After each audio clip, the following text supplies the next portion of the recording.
Notokanana ny zoma 7 janoary 2024 teny amin'ny fokotany Ambolokandrona Tsahamamy ny toeram-pivarotana 710 izay trano hazo teo aloha ary lasa trano biriky kosa ankehitriny.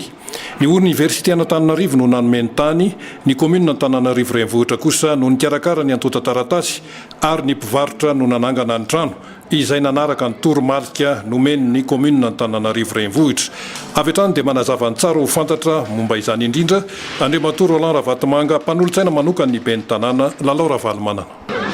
Goavana ho iaho satria tena manan-danja tokoa ho an'ny tanàna Antananarivo, commune Antananarivo amin'ny alalan'ny boriboritany faharoa, deuxième arrondissement an'izany commune urbaine izany, ary iarahana amin'ny Université Antananarivo sy ny mponina atao Tsahamamy dia hafaliana ho anay no tantana ny lalonina tety miaraka tamin'ny filohan'ny Université Antananarivo sy ny délégué ambonivohitany Antonila koa. Tsy irehanay hoe satria ny commune nanao an'izany na ny université nanao an'izany, fa ny fiaraha-miasa tena irehanay, fiaraha-miasa amin'ny vahoaka vita tamin'ny mpilaminana, vita tamin'ny pirahalaina izay natao rehetra taty. Ny arahantsika nanapaka teo ny ruban, ny arahantsika nitsidika ny trano, tena manana maizy azy mihitsy, tsy mena mitaha amin'ny tsena rehetra amin'ny renivohitra Antananarivo. Ny commune urbaine Antananarivo dia mijery izay ahasoany vahoaka, tsy hakanavaka, tsy jerevanay tavan'olona io, tsy jerevanay lokon'olona io, tsy jerevanay atolo politika io, fa rehefa mahasoany vahoaka dia raisiny avadito izay nahazotsika, nahazo ianareo aoka hay anajary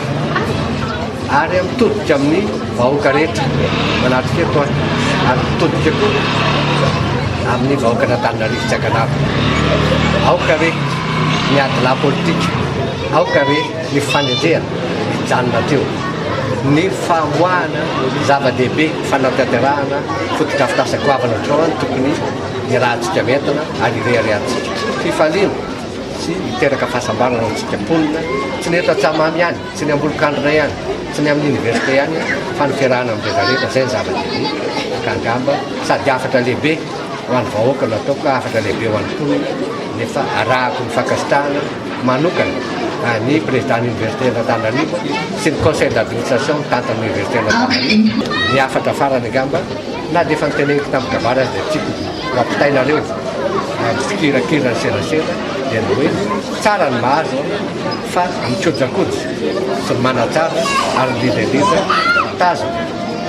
tandrona ny fandriam-pahalemana tena zava-dehibe satria rehefa anaty fandriam-pahalemana dia mandroso ny tanàna, rehefa anaty fandriam-pahalemana dia mandeha tsara mivarotra, rehefa mandeha mivarotra dia mahita fahasoavana, mahita tombotsoa ka izay afatra tsotra nefa iverika manan-danja atolotra antsika rehetra, atolotra vahoaka atetsana.